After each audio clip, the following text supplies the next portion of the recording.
The red dust of Missouri didn't seem like the breeding ground for a prophetess, but in 1907, Kathryn Kuhlman arrived with a shock of red hair and a spirit that couldn't be contained. By the white picket fences of Concordia, she was a gangly, restless girl who adored her father. Joe, a man who taught her that love was a force, not just a feeling. At 14, something shifted. In a small Methodist church, she experienced a spiritual collision that left her sobbing on the floor. It wasn't a quiet conversion, it was an eviction. The girl she was began to move out, and her calling began to move in. By 16, she packed a single suitcase and followed her sister into the tent revival circuit of the Northwest. She spent her youth sleeping in turkey houses, preaching in damp pool halls, and eating whatever a sympathetic congregant might offer. She had no formal theology, just a voice like gravel and honey and a conviction that if she didn't preach, she would simply burst. By the mid-1930s, Kathryn had built a revival tabernacle in Denver that seated thousands. She was the princess of the pulpit, a woman who had conquered the religious landscape through sheer charisma. But then came Burroughs Waltrip. He was a tall, handsome evangelist with his silver tongue and a wife and 2 children at home.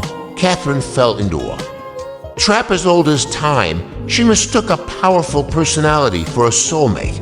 Despite the frantic warnings of her friends and the quiet, nagging ache in her own spirit, she married him in 1938. The fallout was instantaneous. Her congregation evaporated overnight. Her name became a punchline. For 6 years, she wandered through the spiritual desert of the Midwest, preaching in tiny, forgotten towns where no one knew her name or worse, where they knew it all too well. Then came the afternoon in 1944 that changed everything. She was walking down a tree-lined street in Portland, Oregon, when she reached a dead end. She realized she couldn't have both. She couldn't have the man she loved and the God she served. She bought a one-way ticket to Franklin, Pennsylvania. She left her husband, her suitcase, and her reputation behind. She later described this as the day Kathryn Kuhlman died. She surrendered her heart, her will, and her future. From that moment on, she belonged to no man. She belonged to the Spirit. In Franklin, the impossible began to happen. While preaching a routine sermon on the Holy Spirit, a woman stood up and claimed she had been healed of a tumor while Kathryn was still speaking. Kathryn hadn't prayed for her. She hadn't even touched her. This became the Kuhlman signature. She abandoned the high-energy healing lines of her contemporaries. Instead, she stood on stage in flowing white chiffon gowns, looking more like a Hollywood starlet than a preacher, and waited for what she called the presence. She would suddenly point into the rafters or the back of a stadium and cry out, "There's a woman in the 3rd row of the balcony being healed of a goiter," or "A man is throwing away his crutches right now." The atmosphere in her services was thick, electric, and unnervingly quiet. She filled Carnegie Hall and the Hollywood Palladium. She became a fixture on national television with her program I Believe in Miracles, her hands fluttering like birds as she spoke in that idiosyncratic, dramatic cadence. To her followers, she was a conduit of the divine. To her critics, she was a master of mass hypnosis. But behind the shimmering gowns and the bright lights of the television cameras lived a woman of profound contradictions.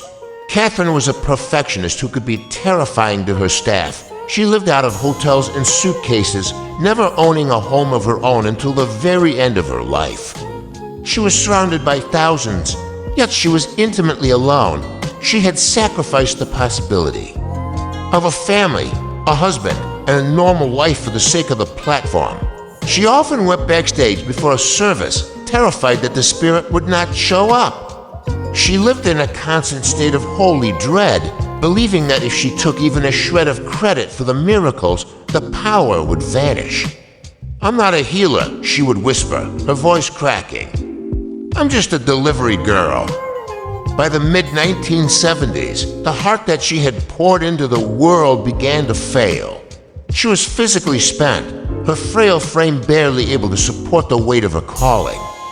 Despite the thousands she had seen healed, she could not find healing for herself. In late 1975, she traveled to Tulsa for open heart surgery. As she lay in the hospital, she seemed to know the end was near. On February 20th, 1976, at the age of 68, the handmaiden finally let go. Legend has it that at the moment of her passing, a strange fragrance of roses filled the hospital hallway, a final, dramatic flourish for a woman whose life was nothing if not a grand, tragic, and beautiful performance. She left behind a world that didn't quite know what to make.